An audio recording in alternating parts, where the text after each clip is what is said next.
Hi friends, அஸ்ஸலாமு அலைக்கும். நம்ம இன்றைக்கி என்ன செய்ய போகிறோம்னா சப்பாத்தி மாவு வச்சு புரோட்டா போட போகிறாங்க பார்க்கலாம்.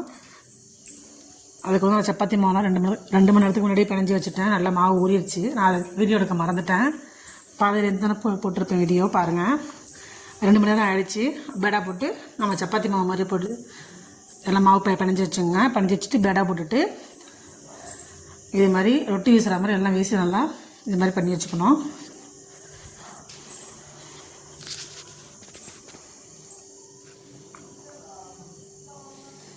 நல்லா எண்ணெய் ஊற்றி வேக வச்சுங்க. சூப்பராக இருந்துச்சு. நாங்கள் ட்ரை பண்ணோம்.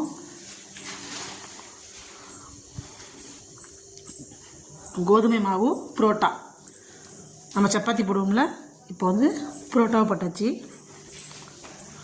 இது மாதிரி பிணைஞ்சி வச்சு பேடா போட்டுங்க. போட்டு ரொட்டிக்கு எப்படி பண்ணுறோமோ மைதா மாவில் அதே மாதிரி பண்ணி மாவு பிணைஞ்சி வச்சுங்க. பிணைஞ்சி எல்லாம் பண்ணி போட்டுங்க. சூப்பராக இருக்குது. ட்ரை பண்ணி பாருங்கள். ட்ரை பண்ணி பார்த்துட்டு எப்படி இருக்குன்னு சொல்லுங்கள். நல்லா இருந்துச்சு. நான் ட்ரை பண்ணேன். சூப்பராக இருந்துச்சு. இதுக்கு வந்து சிக்கன் சால்னா வச்சுங்க. எம்டி குருமாவும் வைக்கலாம், வெஜிடபிள் குருமா வச்சுக்கலாம். சூப்பராக இருக்கும்.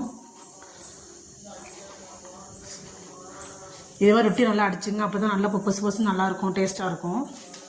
ரொட்டி இது மாதிரி அடிக்கணும். அடித்தா தான் நல்லாயிருக்கும். சில பேர் போட்டு அப்படியே சாப்பிடுவாங்க, அது கல் மாதிரி இருக்கும். இது மாதிரி நம்ம அடித்து சாப்பிட்றதுனால காலையில் வச்சு சாப்பிட்டாலுமே சூப்பராக இருக்கும். அப்படி மிச்சமாக இருந்தால் கூட இட்லி செட்டை வச்சு அடித்து சாப்பிட்டு பாருங்கள். சூப்பராக இருக்கும்.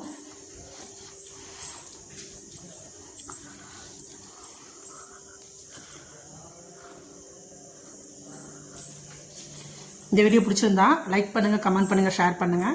மறக்காமல் சப்ஸ்கிரைப் பண்ணுங்கள். நீங்களும் ட்ரை பண்ணி பார்த்துட்டு எப்படி இருக்குன்னு கமெண்ட் பண்ணுங்கள்.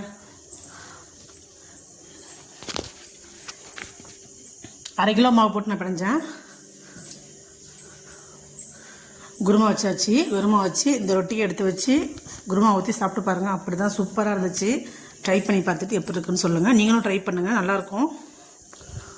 சப்பாத்தியே சாப்பிடாம கொஞ்சம் மாற்றி சாப்பிட்டு பாருங்கள். நல்லாயிருக்கும். அஸ்ஸலாமு அலைக்கும். குருமா நல்லா கெட்டியாக வச்சுங்க. தண்ணியாக வச்சாலும் சூப்பராக தான் இருக்கும். இதில் பச்சை பட்டாணி போட்டு வச்சிங்கனாலும் இன்னும் சூப்பராக இருக்கும்.